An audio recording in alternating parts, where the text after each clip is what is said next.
देखिए इधर। हाँ। पिछला दिन आपको क्रिस्टल सिस्टम हेडिंग लिखाया गया था और उसमें दो बातें लिखी गई थी। एक लिखा गया था basic unit cell. Basic unit cell कितना होता है? Total basic unit cell in crystal system 7 होता है। और ब्रावियस लेटिस टोटल होता है 14। उस इसमें टोटल 3 बात है जो एक एक साल के गैप पर अल्टरनेट ईयर में क्वेश्चन पूछता है तीनों। पिछला साल क्वेश्चन पूछा था ब्राभियास lattice in cubic unit cell, जिसका आंसर कितना होगा? 3 होगा। क्वेश्चन पर ध्यान दीजिए। आपसे यदि पूछे कि Bravais lattice in crystal system, तो इसका आंसर होगा 14। आपसे पूछे कि Bravais lattice in cubic system, cubic unit cell, तब इसका आंसर होगा 3। और total basic unit cell, possible basic unit cell कितना होगा? 7। तो पिछला दिन ये हम समझा दिए थे कि कैसे कैसे होता है। आपको पढ़ना है सिर्फ और सिर्फ किसके बारे में? क्यूबिक यूनिट सेल के बारे में।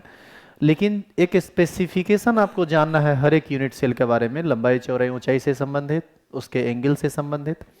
पिछला दिन हम एक फोटो भी आपको दिखाए थे। उस फोटो को बनाना तो नहीं है, एनसीईआरटी में इसे बना हुआ है, वो पहले जो एनसीईआरटी आता था उसमें, लेकिन वो सब बनाना होना नहीं होता है। आप लिखे कहाँ तक थे? ठीक है। अच्छा, इसमें जो आप लिखे हैं ना बेसिक यूनिट सेल 7 और ब्रावियस लेटिस 14, तो आगे तो वैसे लिखा हुआ है, लेकिन उसमें एक और चीज यदि जोड़ना चाहें तो वही राइट साइड जगह होगा। तो लिख दीजिए ब्रावियस lattice in cubic unit cell 3। इस 3 में से एक क्वेश्चन पूछता है। इस चैप्टर से ना सब्जेक्टिव क्वेश्चन कम पूछा जाता है, ऑब्जेक्टिव बहुत ज्यादा पूछा जाता है।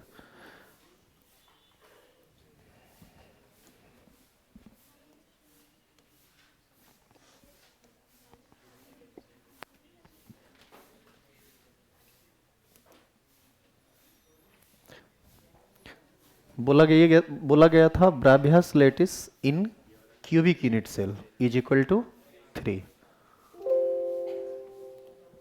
अच्छा, ये 3 यूनिट सेल कौन कौन है? ये जो ब्रावियस lattice in cubic unit cell पढ़ी, ये कौन कौन है?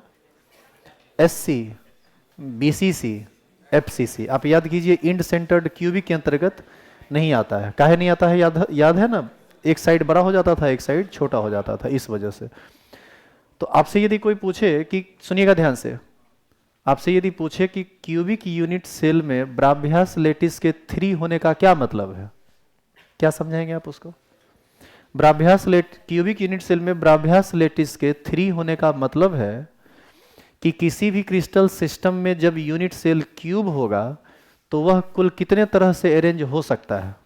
3 में से किसी एक तरह से, या तो एससी में जाएगा, या फिर बीसीसी में जाएगा, नहीं तो एफसीसी में जाएगा। मतलब या तो सिर्फ कंस्टिट्यूएंट पार्टिकल्स कॉर्नर पोजीशन में रहेंगे, एससी कहलाएगा, या फिर कंस्टिट्यूएंट पार्टिकल्स सभी कॉर्नर के अलावा एक बॉडी के सेंटर में रहेगा तो बीसीसी कहलाएगा, या फिर कंस्टिट्यूएंट पार्टिकल्स सभी कॉर्नर के अलावा फेस के सेंटर में रहेगा तो एफसीसी कहलाएगा। और इसके अलावा, इस 3 के अलावा क्यूबिक यूनिट सेल में कुछ नहीं हो सकता है। तो इसीलिए एससी, बीसीसी और एफसीसी ये सब ब्रावियस लेटिस का नाम है, जो क्यूबिक यूनिट सेल के अंतर्गत आता है, जिसका फोटो भी आप समझ चुके हैं। तो हेडिंग डालिए name of 7 basic unit cell.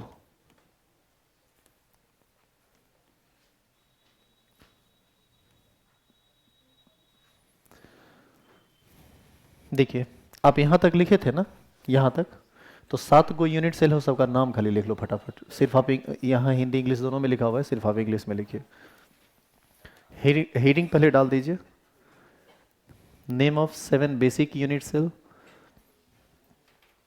और इस नाम को लिखने के दौरान ध्यान रखना, तुम इसके राइट साइड में ना ब्रैकेट में इसका पहला लेटर कैपिटल में लिख देना। जैसे क्यूबिक को हम सी से रिप्रेजेंट करेंगे, टेट्रागोनल यूनिट सेल को टी से, और अब जैसे देखो टी टी टी 3 बार आ रहा है, यहां भी आप देखिए टी टी टी 3 बार आ रहा है। तो ये सीक्वेंस पकड़ लीजिए, जैसे जैसे वो है उसी सीक्वेंस में ये लिखा हुआ है, ताकि आपको ये ध्यान में रहे या लिखा हुआ रहे कि किस बेसिक यूनिट सेल में कितना ब्रावियस लेटिस होता है।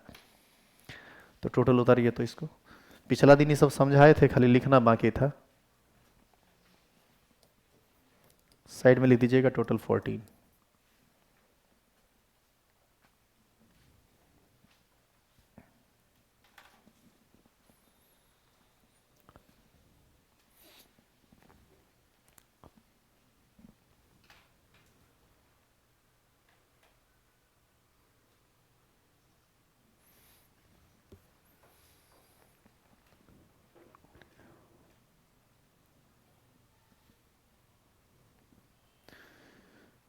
हिंदी में नाम एक बार पढ़ के देखो, राक्षस जैसा नाम है।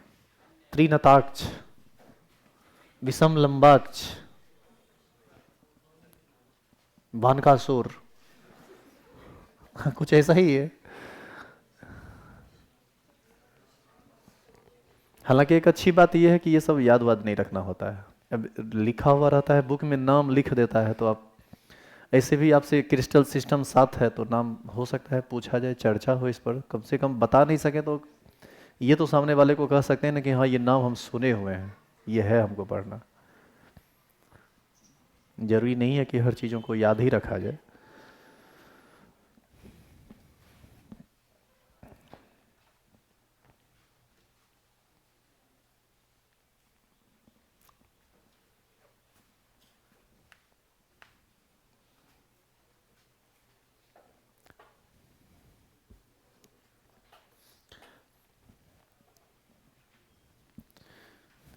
इस चैप्टर में या किसी भी आगे के चैप्टर में एक भी क्लास छोड़ोगे तुमको समझ में आगे से आना बंद हो जाएगा। तो जिनका भी क्लास छूटा है वो इमीडिएटली मोबाइल के साथ मिलिए क्लास में, और सभी लोग ऐप डाउनलोड कर लीजिए शारदा डिजिटल, उसी के माध्यम से आपको वीडियो मिलेगा। और कोशिश कीजिए क्लास रेगुलर हो।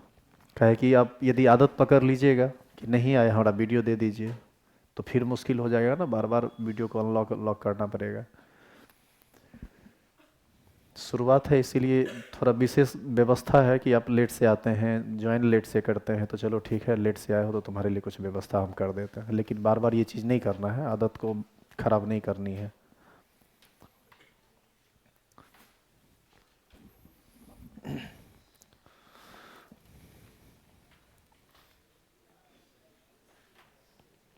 ये जो चीज़ नीचे में लिखा हुआ है इसको आप चाहें तो राइट साइड भी एक कॉलम बना के हेडिंग डाल के ऊपर पर लिख दीजिए ब्राभ्यास लेटिस, इसमें 3, इसमें 2, 4 ऐसे करके वैसे भी लिख सकते हैं, या टेबल बना के नीचे में लिख दीजिए, और टोटल 14 लिख दीजिएगा।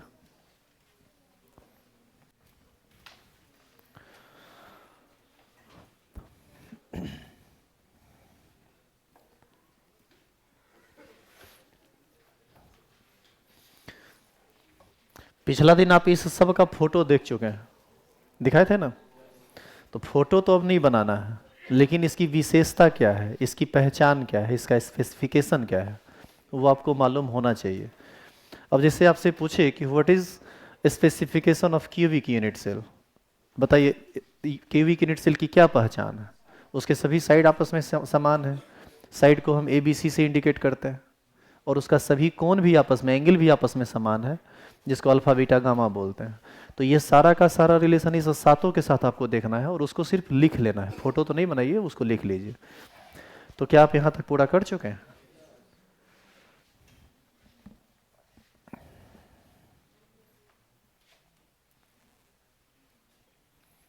हेडिंग डालिए specification of basic unit cell, सिर्फ हेडिंग डालिएगा, यहाँ पर एक फोटो बनेगा, उसके बाद आगे का बात होगा।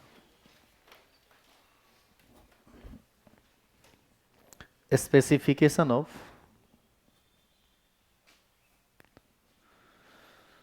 बेसिक यूनिट सेल,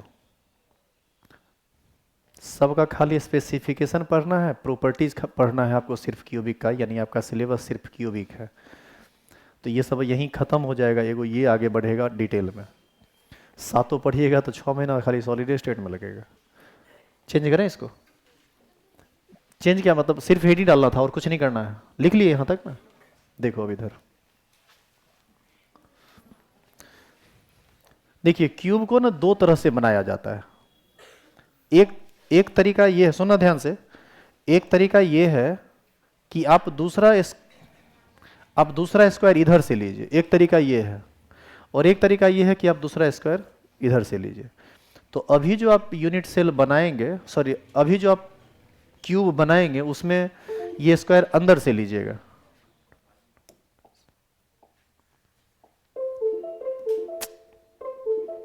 हल्ला किया जा रहा है।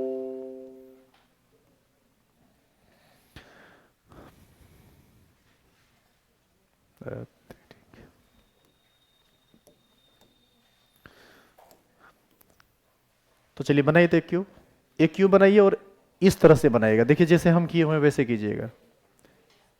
ऐसा इसलिए क्योंकि फोटो फिर स्पष्ट आपको दिखेगा, उसमें दिखता नहीं है जो दिखाना है इसमें जरूरी। और बाकी कॉर्नर को आप मिला दीजिए।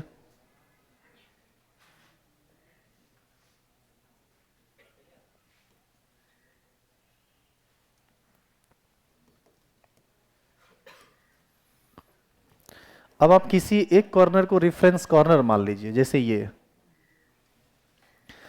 अब देखो इस कॉर्नर से हम क्यूब के लंबाई चौड़ाई ऊंचाई की बात करेंगे। हम क्या करते हैं, यहां से यहां तक, सुनना ध्यान से, यहां से यहां तक इसको हम मानते हैं ए, यहां से यहां तक इसको हम मानते हैं बी,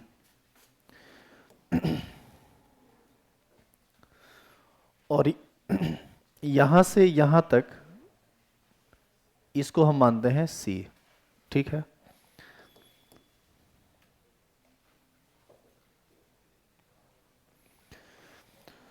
अब आपके पास इतना पेन तो होगा नहीं कलर, तो आप एक काम कीजिए, इसको ऐसे बढ़ा दीजिए। आप इसको आगे बढ़ा दीजिए, इसको आगे बढ़ा दीजिए, इसको आगे बढ़ा दीजिए।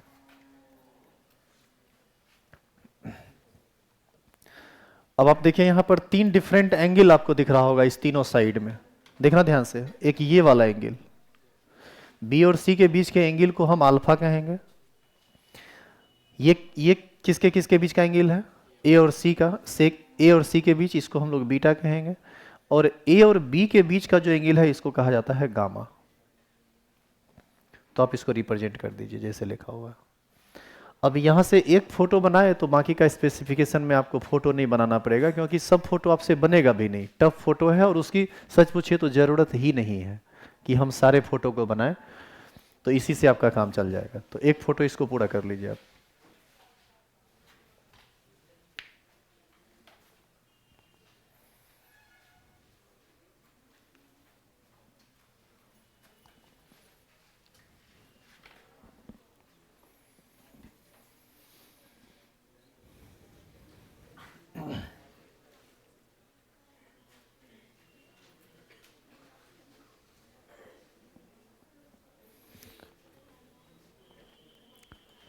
चलिए अब एक नंबर लिखिए तो क्यूबिक यूनिट सेल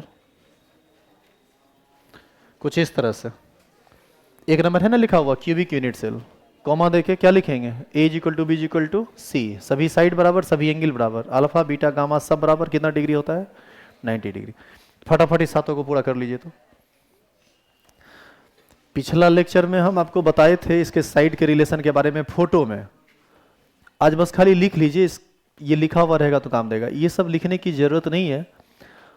आप एक बार चेक कर लीजिए तो ऐसा ही ना है, अल्फा किसके किसके बीच का एंगल है, देखिए फोटो में बी और सी के बीच का है ना, बीटा ए और सी के बीच का, और गामा ए और बी के बीच का। तो जो है वही यहाँ लिखा हुआ है, तो इसको लिखने की जरूरत थोड़ी है कि अल्फा किसके किसके बीच का एंगल है, वो तो देख के ही पता चल रहा होगा। तो वो नहीं लिखना है, एक नंबर से लिखना शुरू कीजिए। Cubic unit cell A equal to B equal to C, alpha beta gamma 90 degree. फिर लिखेंगे tetragonal unit cell, A B बराबर होगा, सी बराबर नहीं होगा, अल्फा बीटा गामा सब 90 डिग्री।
हो गया क्या लिखा हुआ? आप खिस्सा करने लगे तो हमको हो गया, हमको लगा हो गया है।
अब तो हो गया लगता है। बाकी 3 को लिख लीजिए।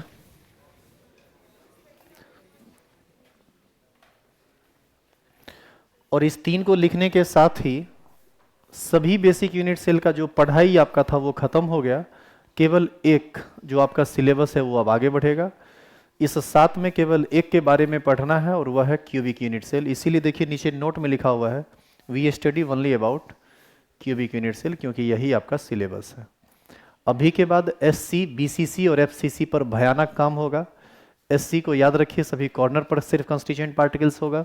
बीसीसी में सभी कॉर्नर के अलावा एक बॉडी के सेंटर में, और एफसीसी के बारे में बॉडी सभी कॉर्नर के अलावा एक एक बॉल, एक एक बॉल सभी फेस के सेंटर में रहेगा।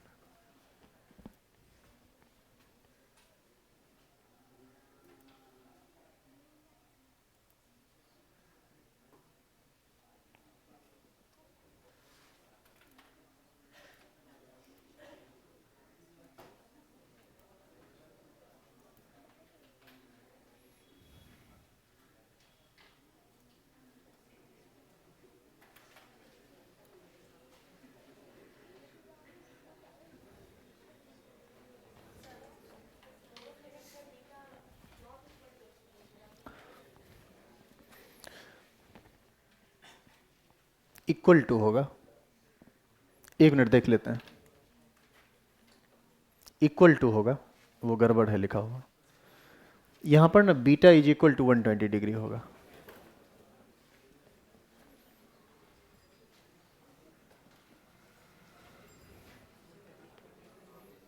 ऐसे एक बार रुकिए, थोड़ा चेक कर लें इसको, काहे कि रुकिए तो एक मिनट, कौन सा है ये? मोनोक्लिनिक?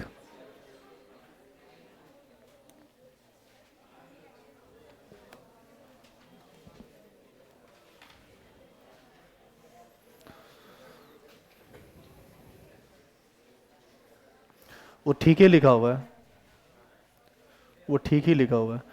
हेक्सागोनल में देखो 120 है। हाँ वो ठीक है लिखा हुआ। कटवा दिए थे।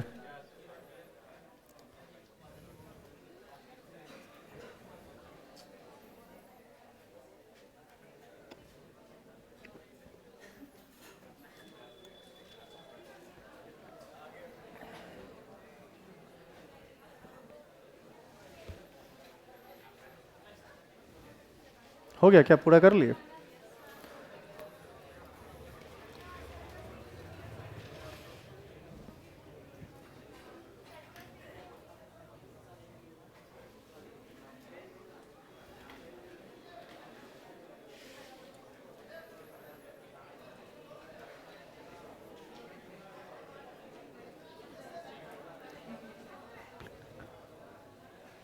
चेंज करें? अरे हल्ला कर रहा है, हो गया क्या लिखा हुआ? चलो सुनो पहले, अब इस चैप्टर का अभी तक एक पार्ट समाप्त हुआ, ठीक है? 3 पार्ट में आपको ये चैप्टर पढ़ना है। ये पूरा का पूरा पार्ट क्रिस्टल सिस्टम, क्रिस्टल के इंट्रोडक्शन से रिलेटेड था। पहले आप पढ़े सॉलिड, सॉलिड का टाइप, उसके बाद क्रिस्टल सिस्टम के अंदर का टाइप पढ़ना शुरू किए। अब जो आपका सिलेबस है उसका डिटेल शुरू करेंगे। अब इस डिटेल में पढ़ना क्या है, पहले आप इसको देखिए, लिखिएगा मत।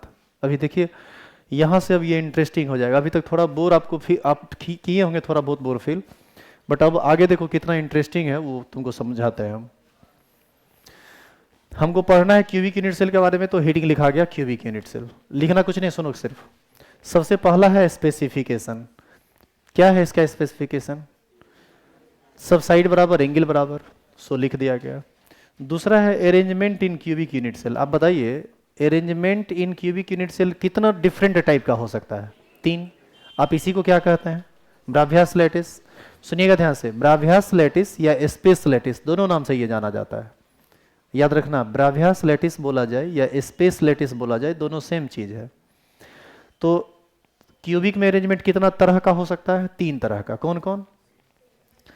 सिंपल क्यूबिक यूनिट सेल, देखो simple cubic SC, body centred, यहां गड़बड़ है, body centred cubic unit cell होगा तो होगा बीसीसी। और फिर होगा face centred cubic unit cell. जैसे कि होता क्या है, फेस सेंटर्ड यदि हेक्सागोनल हो जाए तब थोड़े उसको हम बोलेंगे एफसीसी। फेस सेंटर्ड एफसी या हेक्सागोनल हो जाएगा तब तो एफसीएच ना हो जाएगा। तो यहाँ पर हर बार आपको लास्ट में लगाना है, जैसे सिंपल क्यूबिक यूनिट सेल, देख लीजिएगा आगे, सुधार लीजिएगा लिखने के वक्त। Body centred cubic unit cell, face centred cubic unit cell, SC, BCC और एफसीसी। हम अब इतना डिटेल में कभी नहीं बोलेंगे, हमेशा एससी, बीसीसी और एफसीसी पर काम चलाएंगे। क्या आप इसके जैसे ही हम एफसीसी बोलें, बीसीसी बोलें, एससी बोलें, तो आपको इसका इमेज समझ में आ जाएगा ना कि हम किसकी बात कर रहे हैं। तो ये दूसरा बात हुआ। तीसरा बात देखिए, volume of cubic unit cell. Cube का वॉल्यूम क्या होता है? साइड का क्यूब, साइड मान लीजिए ए है, तो पूरा क्यूबिक यूनिट सेल का वॉल्यूम क्या होगा? ए क्यूब, ए, क्योंकि सभी साइड आपस में सेम है, इसीलिए वॉल्यूम को ए बराबर ए क्यू। अब मान लीजिए सेंटीमीटर में आप लेते हैं तो सेंटीमीटर क्यू, मीटर में लेते हैं तो मीटर क्यू, नैनोमीटर, जिस लेंथ में लेंगे उसका क्यू हो जाएगा उसका वॉल्यूम। आगे है चौथा, radius of constituent particles in cubic unit cell. ये सब चीज थोड़ा भारी चीज है, ये सब फोटो बनाएंगे नहीं, फोटो आपको भी बनाना नहीं है, फोटो निकाल के तब समझ में आएगा, इससे पता ही नहीं चलेगा ये क्या कैलकुलेशन किया गया है। तो फिर इसी से संबंधित आगे का बहुत सारा बात है जो अब कंसेप्चुअल बात है, अब ज्यादा मतलब रटने टाइप का कोई बात अब आपको नहीं मिलेगा। लिखिए हेडिंग साथ साथ चलते हैं। लिखिए क्यूबिक यूनिट सेल, फटाफट इसको लिख लो तो।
सॉलिड सॉलिड स्टेट में हम लोग को बस यही 3 गो बात याद हुआ था जब 12th में थे। तो एससी होता है, बीसीसी होता है और एफसीसी होता है। ये क्या होता है इसके बारे में कुछ पता ही नहीं चलता था। तुमको पता चल रहा है कि वो क्या है वो? चलो हटाएं इसको।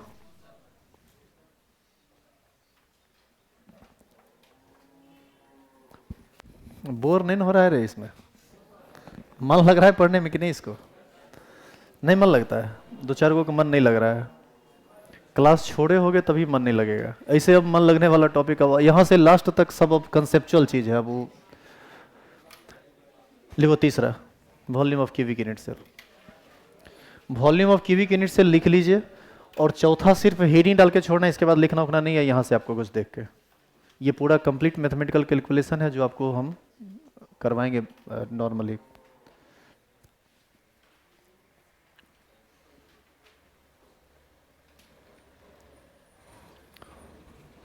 आप बस यहाँ तक लिखेंगे, इसके आगे नहीं।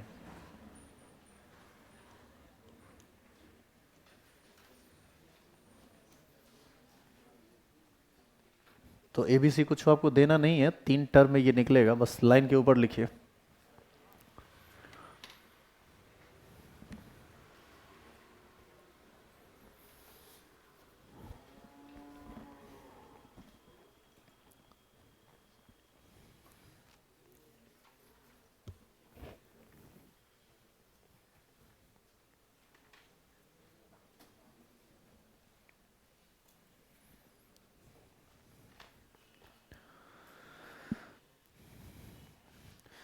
इस कैलकुलेशन को समझने के लिए आपको कुछ वीडियो पहले देखना पड़ेगा, तब समझ में आएगा। ये नहीं तो समझ में नहीं आएगा। फिर हम एक बार कह रहे हैं, चूंकि ये सारा का सारा लेक्चर यूट्यूब पर जाता है, कॉपीराइट की संभावना रहती है, तो वीडियो को थोड़ा पॉज कर करके हम चलेंगे। चेंज करें?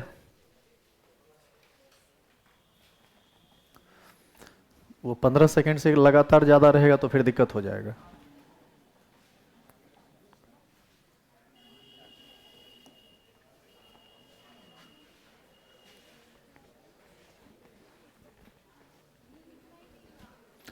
नहीं लिखे थे? Volume of cubic unit cell A × A लिख लीजिए, ए क्यू सेंटीमीटर क्यू। और उसके बाद हेडिंग डाल दीजिए radius of constituent particles in cubic unit cell, चौथा नंबर।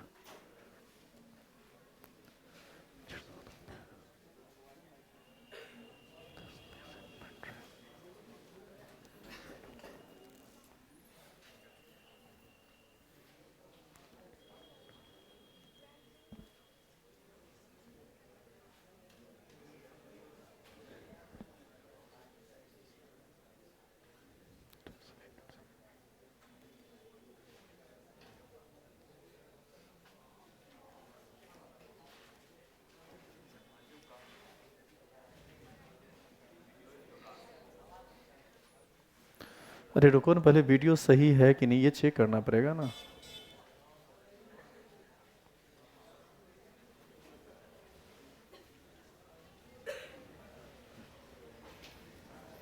इसमें तो वो चीज़ नहीं है जो देखना चाहिए, लेकिन आप एक बार देख लीजिए।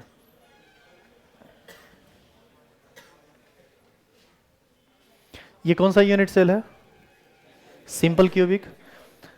अब यहीं पर थोड़ा देखिए कितना सोच पाते हैं आप।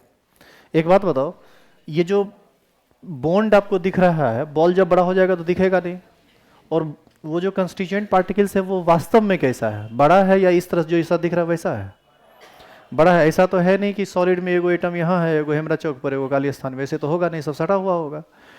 तो आप ये जरा सोचिए कि यदि हम इस सभी बॉल को आपस में सटा दें तो 4 बॉल नीचे और 4 बॉल ठीक उसके ऊपर रहेगा। तो कोई बॉल किसी से दूर नहीं रहेगा, सब एक दूसरे के टच में रहेगा। और यदि टच में रहेगा तो ऐसी स्थिति में यहाँ पर यदि हम रेडियस निकालें तो कुछ ऐसा देखिए तो दिखेगा क्या? यदि हम क्यूब बना दें और मान लेते हैं कि इस क्यूब का जो साइड है वो कितना है? A, तो इसका मतलब सब साइड A है। अच्छा, कंस्टिट्यूएंट पार्टिकल्स आपस में बिल्कुल सटा हुआ है।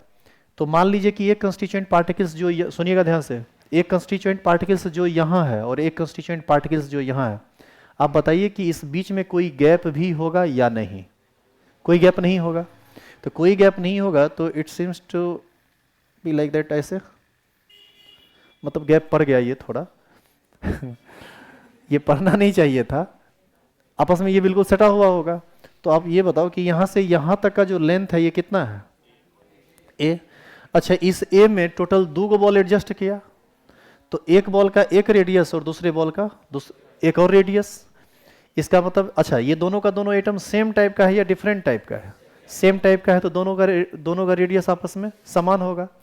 तो ऐसी स्थिति में इस एक साइड में कितना रेडियस एडजस्ट किया? दो रेडियस एडजस्ट किया। इसका मतलब in case of simple cubic A is equal to 2r, it means r is equal to a/2। इसका मतलब ये हुआ कि यदि किसी सॉलिड सिस्टम में क्रिस्टलाइजेशन Sc में हुआ है और वहाँ कंस्टिट्यूएंट पार्टिकल्स का आपसे रेडियस पूछे, तो रेडियस पूछेगा तो साइड आपको देगा, बिना साइड दिए हुए रेडियस का पता नहीं चलेगा। तो हम कुछ नहीं, क्या करेंगे, उसका हाफ कर देंगे, a/2 कर देंगे। अब आप हमको ये बताइए कि a/2 कर देने से रेडियस निकल जाएगा Sc का, क्या यही रेडियस का फॉर्मूला BCC पर भी अप्लाई होगा? क्यों नहीं अप्लाई होगा, ये आपको बताना है। यही समझने वाला बात है, क्यों नहीं अप्लाई करेंगे ये वाला फॉर्मूला? ये वाला फॉर्मूला इसलिए अप्लाई नहीं होगा क्योंकि यदि कंस्टिट्यूएंट पार्टिकल्स बॉडी के सेंटर में आता है कुछ इस तरह से,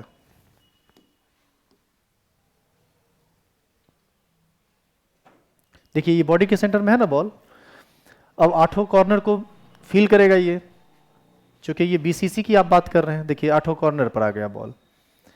अब आप गौर से देखिए कि यदि ये सभी बॉल को आपस में फैला दिया जाए तो ये वाला जो बॉल है, बीच वाला बॉल, ऊपर चारों बॉल के संपर्क में आ जाएगा, नीचे चारों बॉल के संपर्क में आ जाएगा। तो ऐसी स्थिति में क्या ये दोनों बॉल जो एक फेस में है, एक फेस का जो एडजेसेंट कॉर्नर है उसका बॉल क्या आपस में टचिंग पॉइंट में होगा? वो होगा ही नहीं, उसमें कुछ ना कुछ गैप बन जाएगा। और ये वीडियो प्रॉपर आ नहीं रहा है जो हम चाह रहे हैं, नहीं तो उसमें ये स्पष्ट दिख जाता है।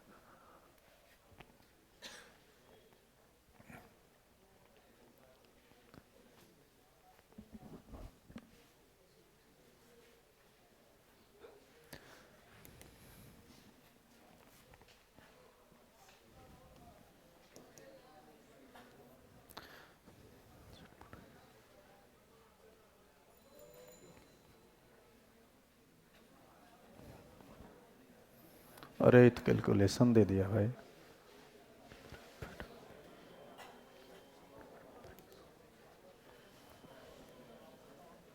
इसमें दिख जाएगा। चलिए देखिए यहाँ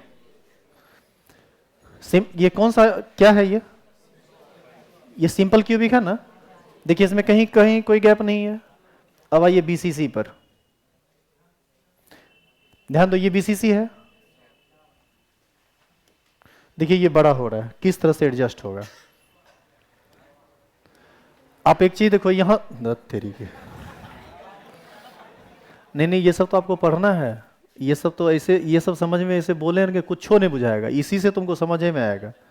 कॉपीराइट परवाएगा तुम लोग, खिस्सा में फंसा लेता है। चलो अब ध्यान से देखो, ऐसा लग रहा है कि ये बॉल और ये बॉल आपस में सट रहा है, इसलिए लग रहा है क्योंकि वो थोड़ा तिरछा टाइप से फिगर है। अब जरा इसको देखिए तो, ये और ये आपस में सट रहा है क्या? ये गैप है। तो आप हमको ये बताइए कि यहाँ पर रेडियस निकालिएगा तो यहाँ ये कौन कौन सा कंस्टिट्यूएंट पार्टिकल्स टचिंग पॉइंट में है, कहाँ बॉल टच होता हुआ दिख रहा है, क्योंकि वहीं से रिलेशन निकलेगा, इसे तो पता नहीं चलेगा। ध्यान दीजिए, इस कॉर्नर वाला बॉल, सेंटर वाला बॉल और नीचे के कॉर्नर वाला बॉल टच में है कि नहीं है, तो यहां से पता चल जाएगा।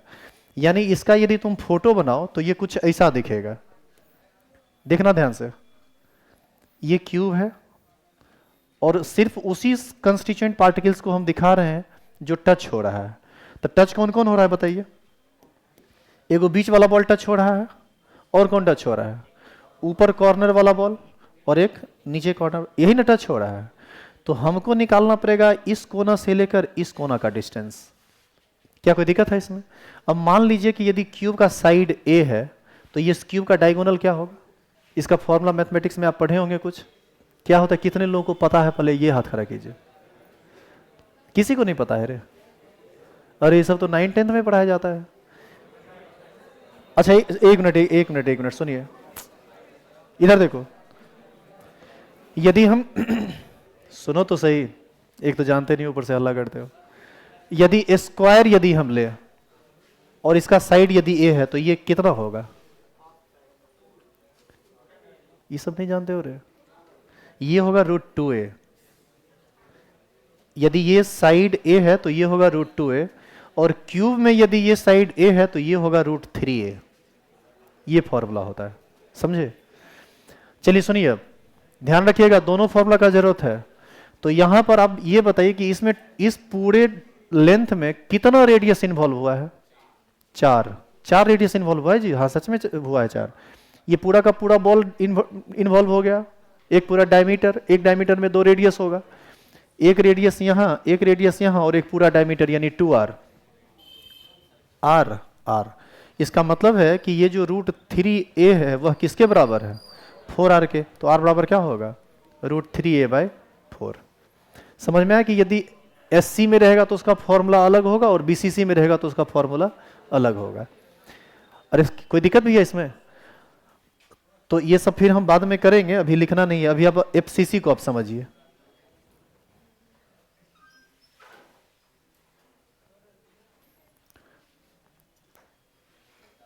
पहले आप FCC को देखिए कि FCC कैसा है।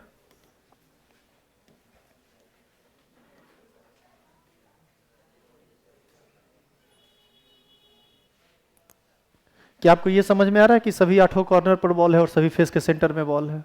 यदि ये फैल जाए तब कैसे कैसे ये टच में रहेगा, इसको देखिए।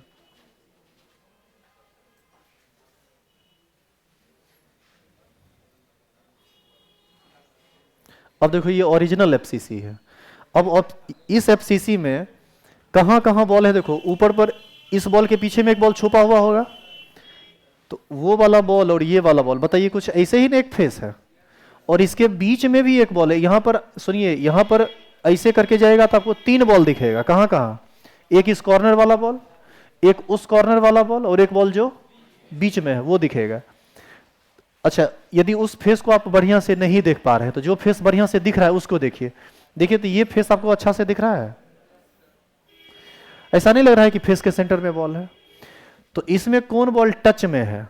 इसमें तो सेंटर में तो बॉल है नहीं। अरे बॉडी के सेंटर में तो बॉल है नहीं, किसके सेंटर में बॉल है? फेस के सेंटर में बॉल है। तो यहां कैसे निकलेगा बताइए? यदि ये साइड ए है तो इसमें तो मान लीजिए एक रेडियस यहां तक आया, एक रेडियस यहां तक, एक रेडियस यहां से यहां आया, एक रेडियस यहां से यहां आया, बीच में तो जगह बच गया, तो उसके साथ तो कोई रिलेशन ही नहीं निकल पाएगा। तो कैसे निकलेगा? यहां से। ये यदि साइड ए है तो ये कितना होगा? √2a।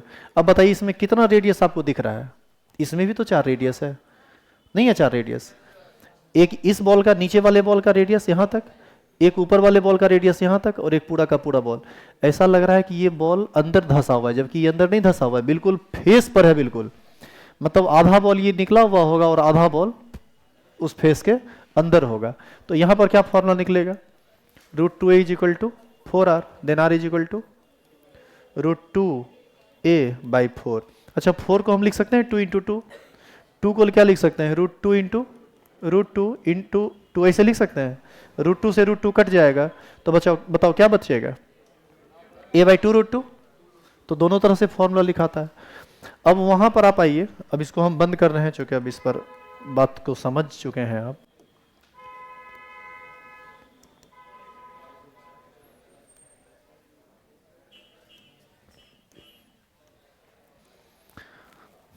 देखिए पहला में फॉर्मूला क्या आया था? a/2। दूसरा में फॉर्मूला क्या आया? √3a/4। और तीसरा में क्या आया? आप उसको आप कह सकते हैं √2a/4, या फिर कह सकते हैं a/2 √2। तो इसको थोड़ा ढंग से लिखिए। लिखिए फॉर बस इसको लिखोगे कि छोड़ दोगे अगला दिन? अगला दिन तो तुम भूल जाओगे। नहीं भूलेगा। आप एक नंबर बस ए को लिख लो ताकि बी नंबर से याद रहे। For SC।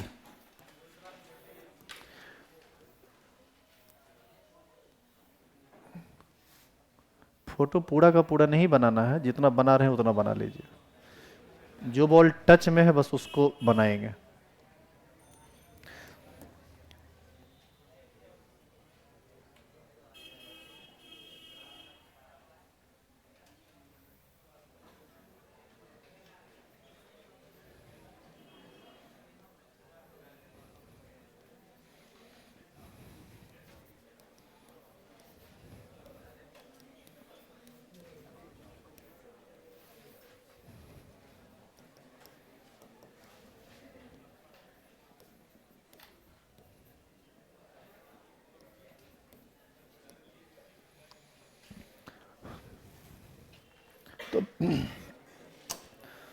तो बस ए बना लीजिए, बी और सी हम लोग कल करेंगे। उसमें भी फोटो बनेगा, शॉर्टकट फोटो बनेगा, पूरा डिटेल में तो हम भी नहीं बना सकते क्योंकि काफ़ी कॉम्प्लेक्स 3 डायमेंशनल फिगर है।